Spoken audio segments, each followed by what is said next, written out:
Welcome to Follow Up for Online.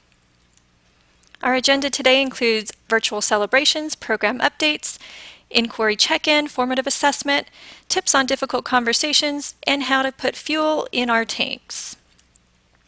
As an advanced organizer, these are the 6 questions you will be expected to respond to at the end of today's training content, and I will show you at the end of this presentation how to access these questions on Haiku. Our professional expectations for online trainings are a little different than in-seat, but we do ask that you are fully present and that you participate in completing all of the tasks and you are determined to walk away with something useful. Celebrations, virtual celebrations this time around. For completing the formative assessment review, we have the following people. And for the discussion board highlights, excellent suggestions posted on the discussion board for successful end of the year for yourselves as well as your participating teachers. All right, so this is a free web tool. We've used apps in the past at our trainings to randomly select people for gift cards. So we're going to use this web tool called Random Name Selector, and I'm going to link out to it now. It's already set up.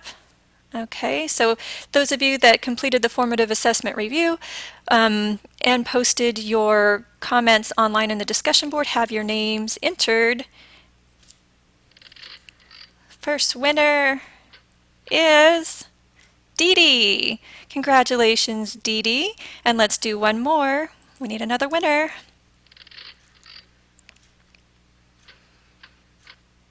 Dee Dee and Gina.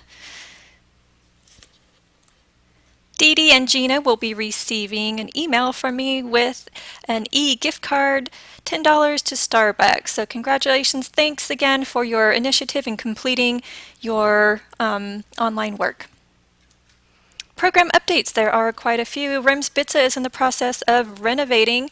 We are going to continue our current program as is, but while we're doing that, we are in the process of creating a whole new teacher induction program that is scheduled to roll out 2015, which will include connections to Common Core as well as 21st century learning, and will include various learning designs for support providers and participating teachers that include online learning, blended learning, and face-to-face, the traditional face-to-face learning.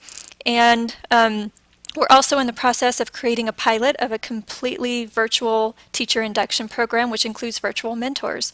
So I want to be sure you have this information up front as you consider applying for the support provider position in the future. It will be really different. And I know at the end of our last session, I talked to Kelly and Catherine just about constant changes, changes in the RBO, changes in the continuum. And I just want you to know that those changes are going to continue and really increase as we work hard to have a relevant teacher program that's going to prepare teachers to be successful in a Common Core classroom. So if that is interesting to you and exciting to you, I hope you will come back next year as a support provider and really work with us to help develop some of those changes. Clarifying priorities. So because we are in the midst of several changes and renovations, we value your input to help us guide some of those changes. So on Haiku, you have 4 poll questions in the right-hand column, and we'd like your feedback on what change do you see that is would be most valuable. And then these other 3 questions are follow-up on the same 3 questions that I asked you at our very first follow-up meeting this year. So looking to your perspective on your experience as a support provider this year, getting some follow-up feedback on that. Okay, just a reminder that you and your PT, when you complete your FAQ documents, remember to sign them off, and remember that there's a final upload of the continuum spreadsheet expected in that impact of inquiry stage, so be sure that those are getting uploaded. If you or your PT are interested in professional development units, that information is now on the RBO under Resources. And when you click on Resources, you have Bits of Professional Development Units, a quick tutorial on how to go about applying for those. And then you have the document that I just showed you on the previous slide that shows all of the universities and their rates and requirements. So if you're interested in university credit for your bits of work, or if your PT is interested, please refer to the RBO resource tab. All right, checking in on SP and PT progress. Let's see how you and your PT are doing. On our December 13th follow-up meeting, I asked you to post in the discussion board on Haiku one goal that you would like to focus on to improve as a mentor. So in the 6 questions that you will be submitting after today's session, one of those questions refers to that and asks you to reflect what specific steps have you taken, and how are you a better mentor today than you have been in the past. And I know that you guys are all great mentors, but we can all continue to improve. Okay, taking a look at formative assessment highlights, it looks like one of the areas that we could be mindful in sharing with our PTs is this ELD component, and using that data to plan our lesson series. So just the fact that it came back fairly low, that wasn't something most support providers were doing, it just is an indicator that, as a reminder, that we could remember with our participating teacher to share with them how we can use data to drive our instruction for ELD. And your service logs, one of the questions on the formative assessment asked, what did your service log indicate about the support you were providing for your PT this year? And there was a lot of great feedback posted here. I won't read it to you, but you can go back and revisit this PowerPoint if you'd like to peruse some of that feedback. Okay, and so you were asked to print out your formative assessment review for a discussion. So instead of the in-seat discussion, one of your 6 questions will ask you to refer to that in regards to next steps for your PT. All right, be ready for difficult conversations. Page 103, or 101 through 103 in Mentoring 101 has some ideas for you with that. And another resource that's helpful in having difficult conversations is Stephen Covey's Speed of Trust, in which he refers to the 10 trustworthy behaviors of straight talk, respect, transparency, righting wrongs, showing loyalty, delivering results, getting better, confronting reality, clarifying expectations, and practicing accountability. I pulled just a few of those that I thought would be helpful if you have to have some difficult conversations at this point in the year with your PT, maybe somebody that isn't quite on track or dragging their feet a little bit. So here's the behavior, what it looks like, what does it mean, and then here are some sentence frames that can help start those conversations. Okay. A few more of them are confronting reality, clarifying expectations. That might be one to revisit. So, you know, what resources do you need? When are we going to follow up? Practicing accountability. Hold yourself accountable as a support provider first, and then hold your PT accountable. So you could start conversations with, here's what I've done, here's what I've been responsible for. How are we going to hold ourselves accountable for finishing?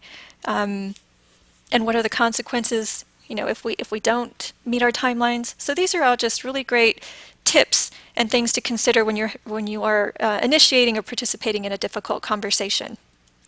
All right, you have some resources in Zimbaloo that can help you with support providing in these last weeks of school.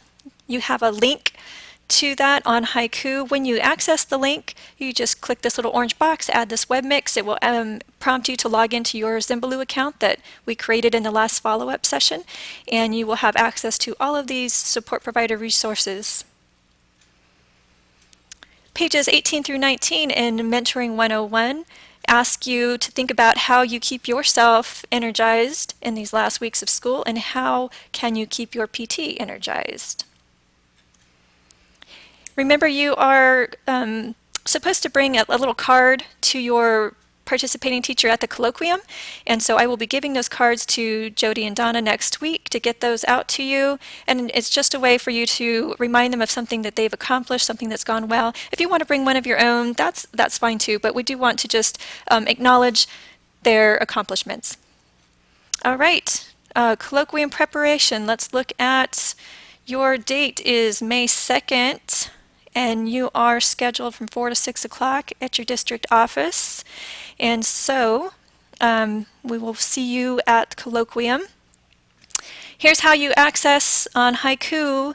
You log into our homepage here for Hesperia, click on the Connect tab, and there you will find your assignment, Follow Up 4 Reflections. You click on that, and it will prompt you on how to complete those 6 questions and submit them on Haiku. And there they are again. If you have any questions, email or call me at any time with any of this follow-up work. And we have kind of a little competition going. First person who submits all of these online training components, you've completed your discussion post, your formative assessment review, your follow-up 4 assignment, and the 4 poll questions and the training evaluation. First person will get an electronic Starbucks card as well. So hopefully we all get that submitted as soon as possible. Your deadline to turn in all of your work on Haiku is April 19th, so it gives you a little bit more than a week to get that submitted. And again, if you have any questions at all, email, call anytime. I know this is a different learning design, and so there are sure to be kinks and questions that come up, but hopefully this was an effective way to get you the information in a quick and timely way and still have the quality of content of Follow-Up 4 integrated. So, and who knows, maybe next year we can do a combination of in-seat, online training, depending on how well this was received. I do talk with Jody and Donna next week regarding the future of Hesperia on-site trainings in sight of all the changes that we will be making to support provider trainings next year, how we can manage that. So if you have any ideas, thoughts, concerns about that, please let me or Jody or Donna know so that we can take that into consideration when we plan for next year.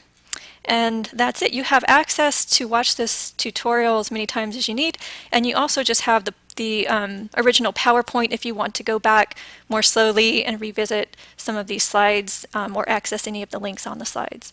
All right, thank you so much, and I look forward to your tasks that are submitted on Haiku.